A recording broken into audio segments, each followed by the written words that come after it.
ظلم کی ٹہنی کبھی پھلتی نہیں، ناؤ کاغذ کی صدا چلتی نہیں۔ بڑے ناداں تھے ریت کو سمندر سمجھ بیٹھے۔ دوستو کیا کیا بے وقوفیاں ہو رہی ہے، کس طریقے سے عالمی نظام تبدیل ہونے جا رہا ہے۔ تغیر ادوار تو زندگی میں آتے رہتے ہیں، لیکن کیا یہ دن دیکھنا بھی باقی رہ گیا تھا کہ ایک طرف معصوم بچوں کی جینوسائڈ ہو رہی ہے،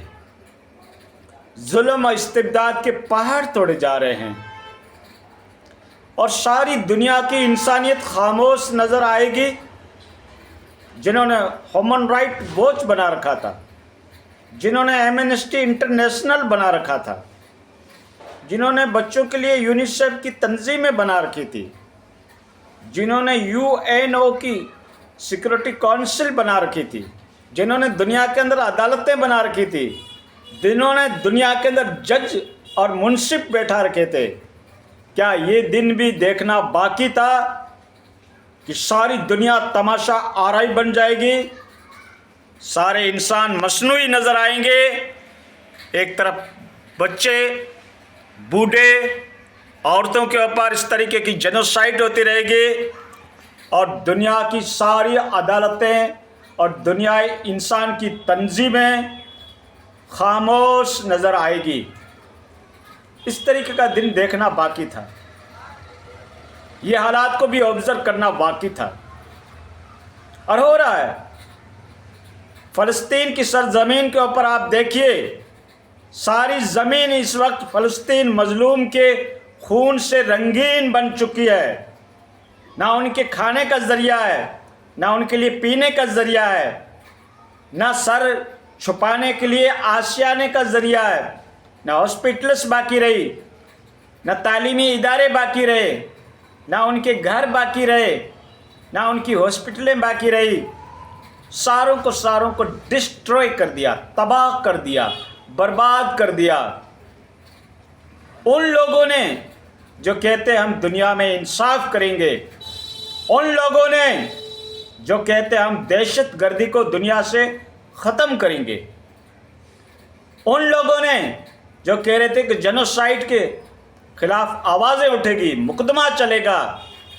ان کو کیس میں گھسیٹا جائے گا، آج انہی کے ہاتھوں سے یہ سارا کام انجام دیا جا رہا ہے، سپر طاقتوں کے ذریعے سے، جن کے پاس دنیا کی عدالتیں تھیں، جن کے پاس دنیا کا انصاف تھا، جو دنیا کے پنچ کہلاتے تھے، جو دنیا کی قیادت ان کے ہاتھ میں تھی، جن کے ہاتھ میں دنیا کی صدارت تھی، آج وہی جینوسائڈ کرنے کے اوپر قوم اٹھ آئی ہے۔ تو بس اس قوم کا تو اللہ ہی مالک ہے۔ یہ تمہارے اعمال کا نتیجہ ہے، یہ تمہاری غفلت کا نتیجہ ہے، یہ تم نے جو بچوں کو ٹیکنالوجی نہیں سکھایا اس کا نتیجہ ہے، یہ عالمی اسباب ہے۔ اور اللہ نے تمہیں پہلے بھی کہہ دیا تھا کہ جب تک تم اسباب اختیار نہیں کرو گے ہم آپ کی مدد نہیں کریں گے۔ عالمی اسباب ہے، اللہ کے نبی نے سبب اختیار کیا، جنگوں کو جا کر فرنٹ لائن کے اوپر گائیڈ کیا، اسلحہ اپنایا، صحابیوں کی فوج بنائی، یہ اللہ کے نبی کا مشن ہے۔ تمہارے لیے تو وہ آئیڈیل شخصیت ہے نا، قرآن کے ترجمان کون، قرآن کی تعلیمات کو بتانے والے کون، مسلمانوں کے پاس آئیڈیل شخصیت کون، یہ سارا سوال میں آپ سے کر رہا ہوں۔ یہ جو ٹیٹو بنا کر گھوم رہے ہیں، یہ جو بال آدھے کٹاتے ہیں آدھے بندر بن کر گھوم رہے ہیں، وہ تمہارے لیے آئیڈیا نہیں ہے، تمہارے لیے پیغمبر اعظم کی شخصیت آئیڈیل ہے، جس کے بارے میں قرآن کہہ رہا ہے لَقَدْ كَانَ لَكُمْ فِي رَسُولِ اللَّهِ أُسْوَةٌ حَسَنَةٌ، وہ تمہارے لیے بہترین نمونہ ہیں۔ تو اللہ کے نبی نے تو سبب اختیار کیا، اور تم 2 ارب کی آبادی رکھتے ہوئے، 57-58 کنٹری رکھتے ہوئے،